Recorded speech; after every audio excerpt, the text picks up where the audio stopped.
সেই হিসাবে বলতে চাই বিশ্বনবী মুহাম্মদুর রাসূলুল্লাহ সাল্লাল্লাহু আলাইহি সাল্লামের সাথে যারা এরকম বেয়াদবি করেছে সবাই ধ্বংস হয়েছে।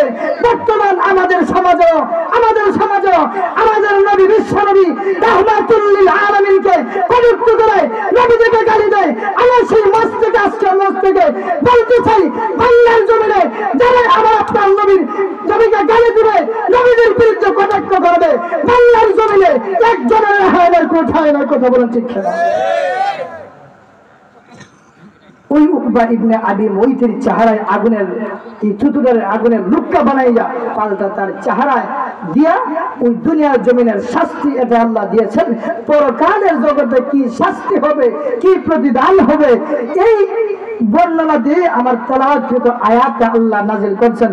আল্লাহ বলেন ওয়ায়াউমা ইয়াবদুল যালিমু আলা ইয়াদাইহি ইয়াকুলু ইয়া লাইতানি ইত্তাখাযতু মা'আর রাসূলি সাবিলা ইয়া ওয়াইলাতা লাইতানি লাম আত্তাখিয ফুলানান খলিলা।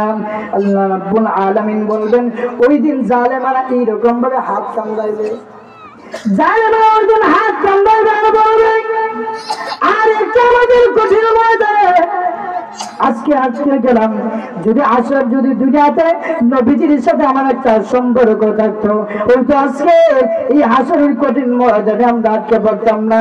এই জন্য বলছিলাম বন্ধু কাকে বানাইবা, উবাই বিন খালদের মতো বন্ধু বানাইব না, এমন বন্ধু আমরা বানাইব যাদেরকে দেখলে, যাদেরকে বন্ধু বানাইলে পরকালে আল্লাহ নাজাত দিয়ে দিবেন। বাইরের জন্য বলছিলাম আমরা মানুষদেরকে বন্ধু বানাইব, আলেম উলামায়ে কেরামদের সাথে সম্পর্ক রাখেন, মসজিদ মাদ্রাসার সাথে সম্পর্ক রাখেন। এইরকম ভাবে সম্পর্ক রাখলে আমার আল্লাহ রাব্বুল আলামিন হয়তো এটার বদৌলতে কিয়ামতের হাসরের কঠিন ময়দানে আপনি আমাকে মাফ করে দিতে পারে। যাই হোক, আলোচনা করলাম, মেহমান চলে আসছেন, আমার উস্তাদ হযরত মাওলানা জামালউদ্দিন আজমি সাহেব আলোচনা করবেন। যে কথাগুলো বললাম আল্লাহ রাব্বুল আলামিন যেন আমাকে আপনাদেরকে সবাইকে আমল করার তৌফিক দান করুন, আমিন। ওয়া আখির দাওয়ানা আলহামদুলিল্লাহি রাব্বিল আলামিন। ওয়াসসালামু আলাইকুম ওয়া রাহমাতুল্লাহি ওয়া বারাকাতুহু।